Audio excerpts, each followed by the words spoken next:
Hey, what is up everybody? This is Stevie Breach coming to you here tonight as we're talking about WWE FASTLANE 2017 coming right up around the corner on Sunday night. I can honestly tell you that I was honestly really fired up about FASTLANE coming up on Sunday, thinking that it was going to be a really good show. I can honestly tell you that, going over the history of FASTLANEs on the road to WrestleMania, I believe this is the third one they've done. I believe the first one was the setup for WrestleMania 31, where everyone was pissed that Roman Reigns won the Royal Rumble. They did Roman Reigns versus Daniel Bryan for the #1 contendership to go on and face Brock Lesnar at WrestleMania, thinking that Roman Reigns would beat Daniel Bryan, the fan favorite, and Roman Reigns would then become the new fan favorite. People turned on Roman even more. Last year they did the three-way to see who was going to go on and face Triple H. It was Brock Lesnar, Roman Reigns, and Dean Ambrose going at it in a three-way. Really good match.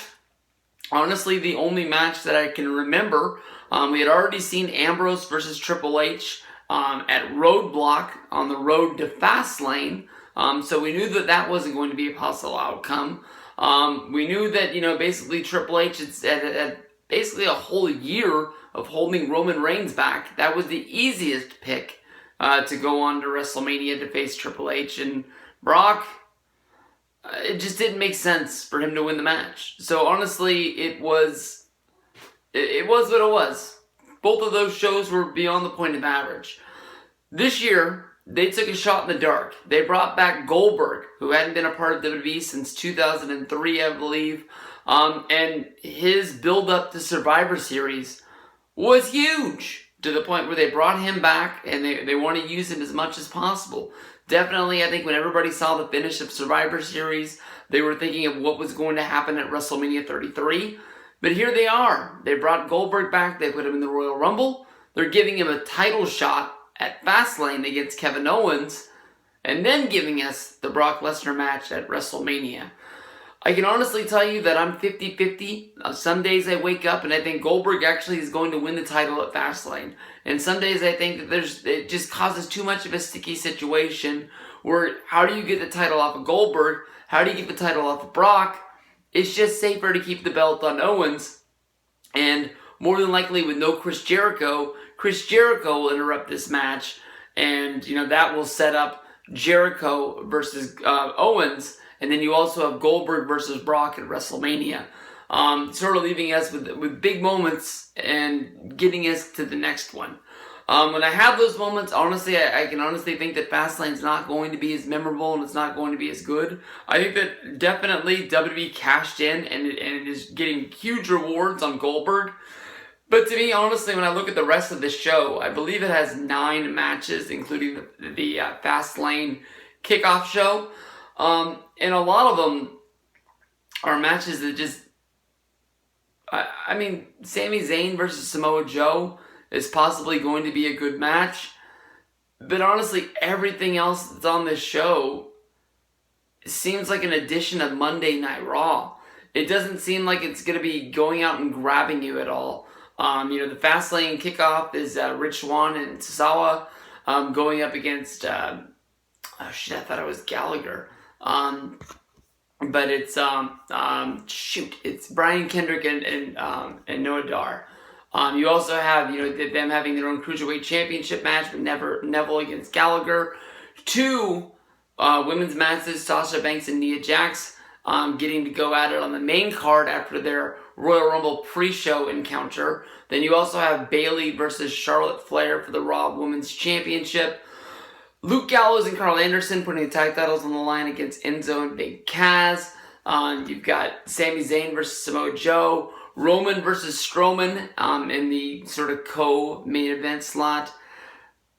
I'm not looking for a lot from that. I'm not looking for a lot from anything. I think that honestly this is just going to be another edition of Monday Night Raw that just happens to come on the Sunday. Of course, the ending with Goldberg versus Owens is what all the hype is about. And right now in my gut, I'm going with the other. I'm thinking that it's going to be that, Jericho disqualification. Then you get your 2 matches at WrestleMania 33. And you're starting to build the WrestleMania card, which is, I believe, about a month out from now. So it is what it is. We'll see what goes down. We'll talk about the matches in each and every one. So check it out and come on back. Hey, what is up, everybody? This is Stevie Breach coming to you as we're talking about WWE FASTLANE 2017. We're going to kick off the full show preview, going right with the kickoff, which is going to be Rich Swann and Tozawa going up against the Brian Kendrick and Noah Dar. This is a match fresh off of 205 Live. Honestly, to me, 205 has not reached out and grabbed me and said this is a must-watch show. I can honestly tell you that, to me, Tozawa, coming into WWE and being a part of 205 Live, if anything is going to make me want to watch this show, it is him.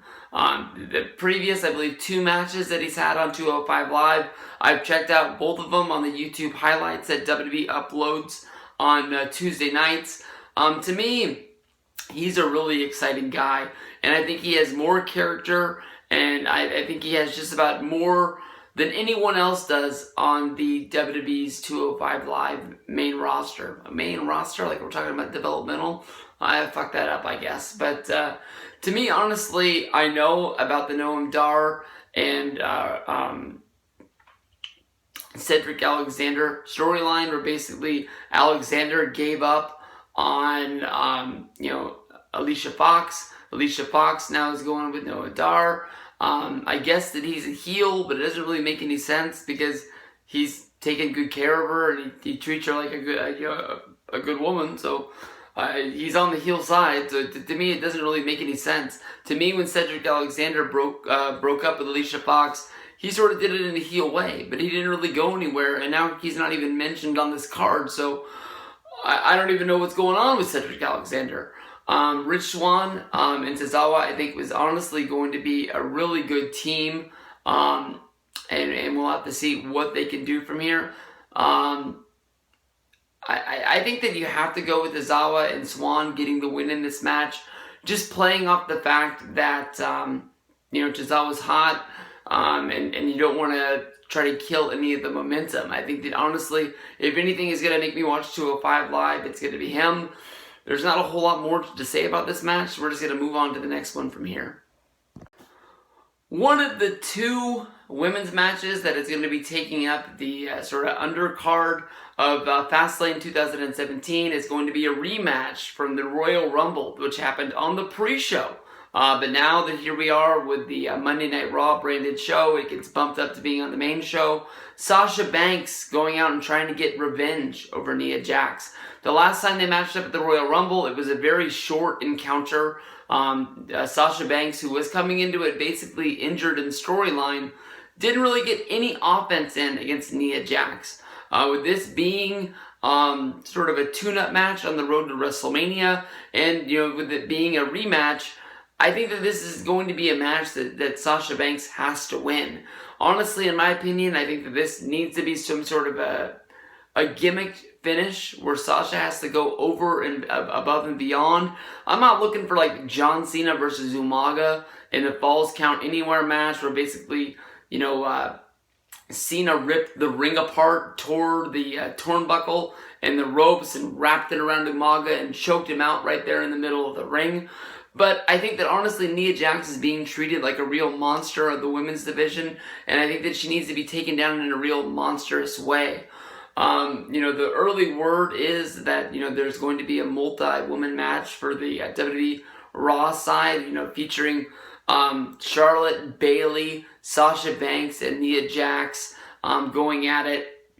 So I think that honestly, because Nia won the first one at the Royal Rumble, if Sasha was able to get the win here, you'd still be able to keep all of the women strong and moving them forward. I'm just hoping that they don't do like some sort of a count out or disqualification finish. I'm a fan of the boss. I'm a fan of Sasha Banks. I want to see her get the win here, and I want to see how far we can get with this on the road to WrestleMania. My boys, members of the Bullet Club, Luke Gallows and Carl Anderson finally won the WWE Tag Team Championships. They were able to take those titles. They're going to be going into WWE FASTLANE 2017. They're going to be matching up against Enzo and Big Cass. To me, honestly, Enzo and Big Cass aren't really the true number 1 contenders. With the WrestleMania news coming out last week, the New Day looks like they're basically taking themselves out of the Raw Tag Team title hunt. They're going to be the Raw guest hosts for WrestleMania this year. To me, that's sort of going to be something kind of weird. I know that a staple of WWE's WrestleMania the last 2 years has been on the pre-show, the multiple team 4-way for the tag team titles. This year they have two different brands, and honestly, in my mind, SmackDown's tag titles have been a whole lot more hot and have a whole lot more teams to be able to go in there. I don't want to discredit the teams that are on Monday Night Raw. You've got Gallows and Anderson, you've got Enzo and Kaz, you've got the New Day, you've got Sheamus and Cesaro. On this week we saw the fucking Shooting Stars, Rising Stars. Oh damn! I'm trying to remember their old names now. The Matador dudes. What were they before that? Epico and Primo. There you go. We saw them. We haven't seen them get a win in honestly a long time. But, even before WrestleMania 30, the Matadors hadn't won anything. And they just won a match in a little nowhere to make sure that they were able to fit into the tag title hunt. So that people wouldn't think they were crazy for putting them in the tag title match at WrestleMania. I'm guessing that they're just going to be going with, a single match. That makes me think that in this match, you have to have Gallows and Anderson win this match. And in my mind, I think they would go up in a one-on-one match against Cesaro and Sheamus. Two guys who, they have the titles, and they lost the titles. That made me think that, honestly, they were going to take them out of the tag team picture. I was thinking that maybe they just didn't have anything for them, and this was a way to keep them on the shows and keep them on house shows and keep them in a lot of things. Normally when two single guys come together, form a tag team, they have a run and it's done. They go back to being singles, but it isn't what they've done yet. So I'm looking to think they're going to be the WrestleMania 33 match against Luke Gallows and Carl Anderson. And that makes me think they're going to win this one. So we'll see what goes on in this match. It's going to be a good one. See you guys down the road. Neville has been burning it up in the Cruiserweight division ever since coming back and making his return. He took over 205 Live. He had a good, real long rivalry against Rich Swann, where basically he overtook him to become the new Cruiserweight champion. And here we are going into WWE FASTLANE 2017. He's going to be going up against Jack Gallagher. If anybody has won over the WWE Universe since the Cruiserweight Classic, it's been Jack Gallagher.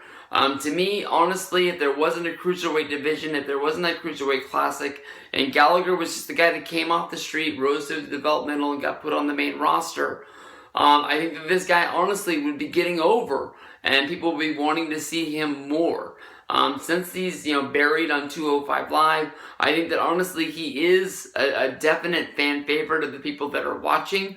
But if you drop this guy, like when he popped up at the Royal Rumble, you didn't really get that big of a response because people really didn't know who the dude was.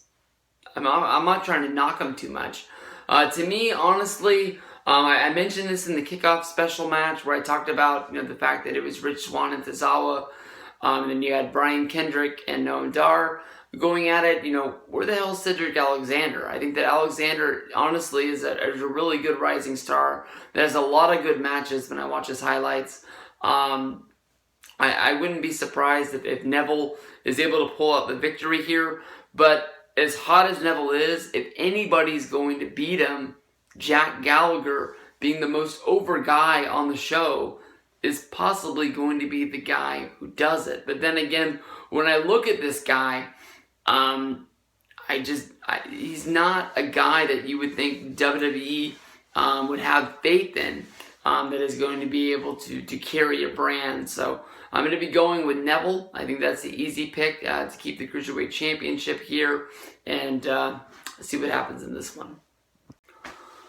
I can honestly say that this is going to be the first match that I care about. When I was talking about the whole show as a whole, I thought that honestly Sami Zayn versus Samoa Joe quite possibly could be a match that could steal the entire show. This is possibly going to be the best wrestling match of the entire night. Samoa Joe, to me, honestly, getting a match against Sami Zayn is not only going to be a great match, but beats the fact that he doesn't have to come in and debut on WWE's main roster and then go right into Fastlane against a match against Seth Rollins and lose. I think that everybody remembers people's first pay-per-view match more than they remember somebody's first Monday Night Raw match. I know that Samoa Joe went in there and had one hell of a battle against Roman Reigns, but I think this match against Sami Zayn is really going to put him on the map with people who don't watch NXT, who don't know Samoa Joe because they don't watch TNA. Yes, I know. There's people out there in the world that only watch Monday Night Raw, and that's the only wrestling that they watch. So they don't really know who this guy is. They might have heard about him, but if you're like a lot of people, you heard about him a long time ago, and you're wondering why this guy is finally here now. He has had some real vicious attacks following out the acts of Triple H. I think that a lot of people have his attention, and him beating up on Sami Zayn is going to really, get him there. I don't think there's a chance in hell that Sami Zayn's going to win this match, so I'm not even going to waste your time. But to me, honestly, the big question marks that surround the whole Seth Rollins versus Triple H match, to me, I wonder where Samoa Joe fits into that. I don't think that Samoa Joe got bumped up to the main roster. I know that a big part of it was to fill the void of what Rollins would do at Fastlane.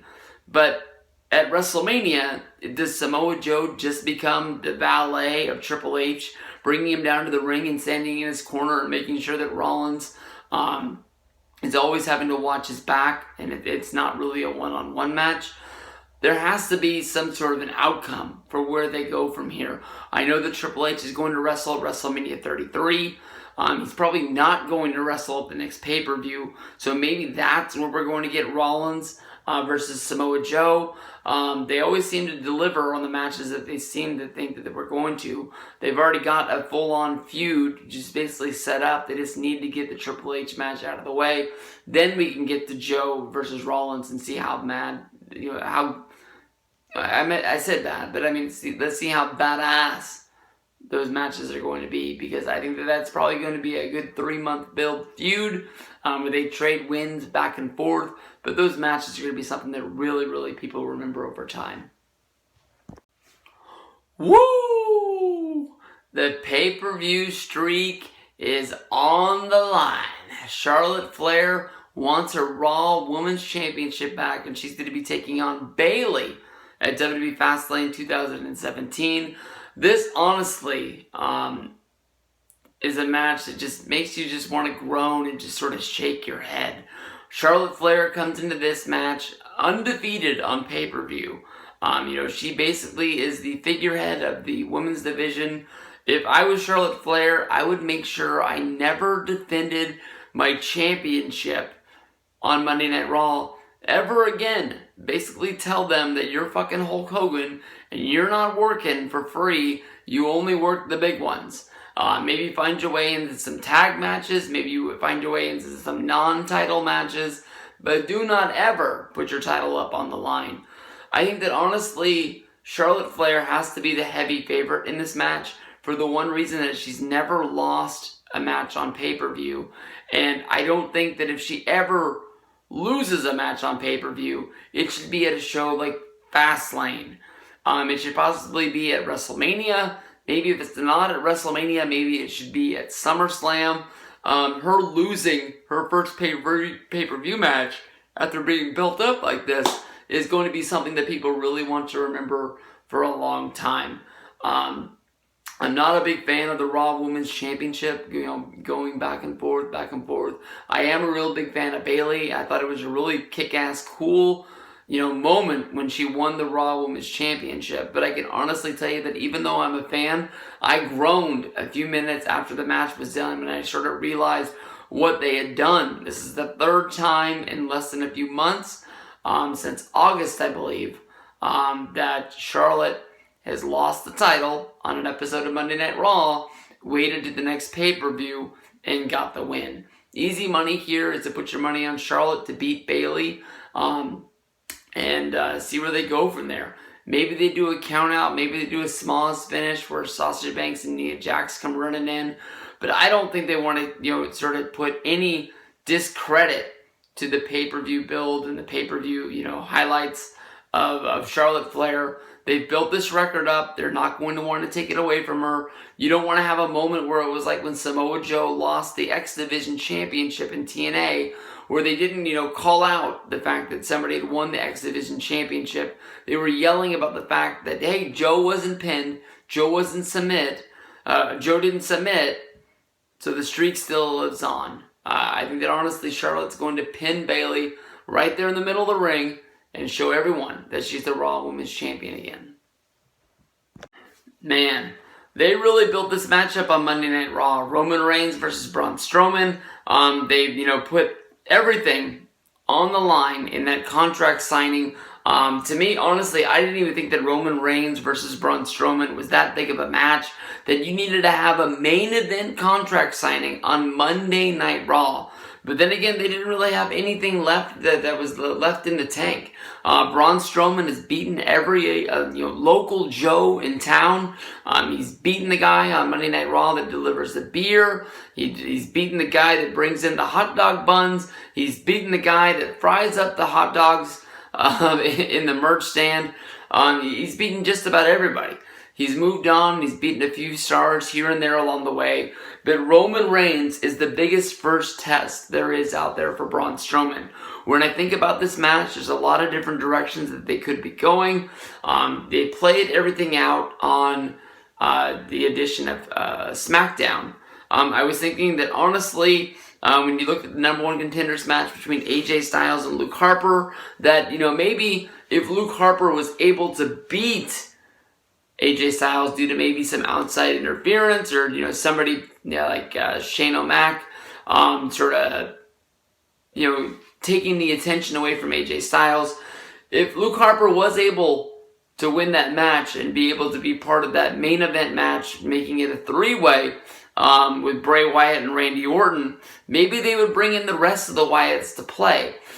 There's a lot of talk in the wrestling world today. Eric Rowan posted another video. There's talk on the dirt sheets basically saying that Eric Rowan is, I guess you can say, cleared to compete, and he should be rejoining the main roster sooner than later. Eric Rowan is a guy that, around that, Survivor Series a few years ago when the Wyatts were all released by Bray Wyatt, he joined Team Cena. We found out that he liked to make his own wine. We found out that he was, I guess, basically a genius and was super smart. We never find out why he joined the Wyatts and why he joined them again. But to him, Bray Wyatt will always be that leader. And then you gotta wonder about Strowman. Strowman was brought in by Bray Wyatt. He was sort of released because of the WWE draft.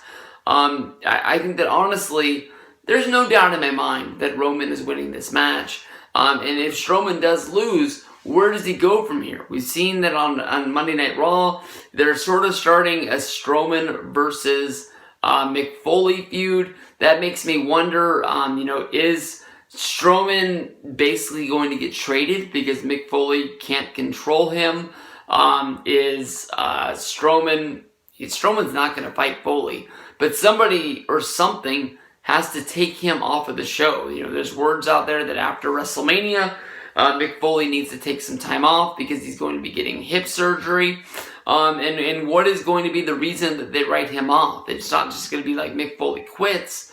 But he is taking a lot of verbal abuse from Stephanie McMahon, and it's like each and every week that it gets stepped up just a little bit more and more. So maybe, will Mick Foley trade Strowman to SmackDown, and that is going to be like one of the flipping points from Stephanie McMahon, that she's so pissed off that maybe she just fires him and finds somebody else to be able to pull off the job. I think that Strowman entering into the Andre the Giant Memorial Battle Royal doesn't really make a whole lot of sense. And I mean, do you really want to see Strowman go at it like in the Intercontinental ladder match? If they do that again, I just don't see placement for Strowman. It seems like Strowman versus Sami Zayn, which looked like a feud that could go on where Sami got the big win over Strowman at like a WrestleMania event. That would build up Sami Zayn and keep him, building on the little bit of momentum that the guy has. I don't know. I just don't know where you place him. But if Roman Reigns, the big dog, is going to be going on to wrestle, if Roman Reigns is going to be facing Undertaker at WrestleMania, there's no way in hell he's going to be losing to Braun Strowman. So easily, this match to me makes me think that this is going to be going towards Roman Reigns. Braun got a lot of stuff in there. I can honestly tell you that I think he's done in my book, and I don't know where you go from here. But we'll figure it out, and we'll go from there. Big time main event. I can honestly tell you it's the only match on the show that I will probably care about watching on Sunday, which is the Kevin Owens versus Goldberg. This one's going to be wrapped around the Universal Championship. So much builds into this. They've already started building up Goldberg versus Brock Lesnar for the Universal Championship. Brock Lesnar basically saying that he's thinking that Goldberg is going to win this match and that he's going to be bringing the championship for him to win at WrestleMania 33. Kevin Owens, he has a feud already going with him beating up his best friend, Chris Jericho, in his best pocket. Basically making you think that Kevin Owens versus Chris Jericho is going to be a match coming up around the corner at WrestleMania. So a lot of different directions that this could be going. Goldberg, they really struck it rich with this guy. For years, we've always heard, is Goldberg going to come back to wrestling? And I always thought there was no chance in hell. We even heard that TNA thought about bringing Goldberg back. Goldberg started making moves around, I guess you can say around 2010, basically saying that he wanted to wrestle again. He wanted to at least wrestle one more match, so that way his son would be able to see him wrestle and know, that's what, I guess you can say, made him famous and put him on the map. Let him show him that, what pays the bills, I guess you can say. To me, I think 2011, WrestleMania 27, when Goldberg turned down the WrestleMania 27 match against The Undertaker, I thought that was honestly the last time we were ever going to hear about Goldberg. WWE, it was said, wanted to bring him in. They were in Atlanta. They could build off of, Atlanta being the home of WCW. WCW's biggest creative star that they could bring in was possibly being Goldberg. I sort of went against that because I was going to say that, WCW's biggest star that they possibly ever made was Sting. But Goldberg and Sting go hand in hand right there. When Sting finally made the jump for WrestleMania 31 and wrestled against Triple H, it was like seeing a guy in a WWE ring that you never thought you were going to be able to see. Sting transformed WrestleMania weekend. Sting was the man that everybody wanted to see.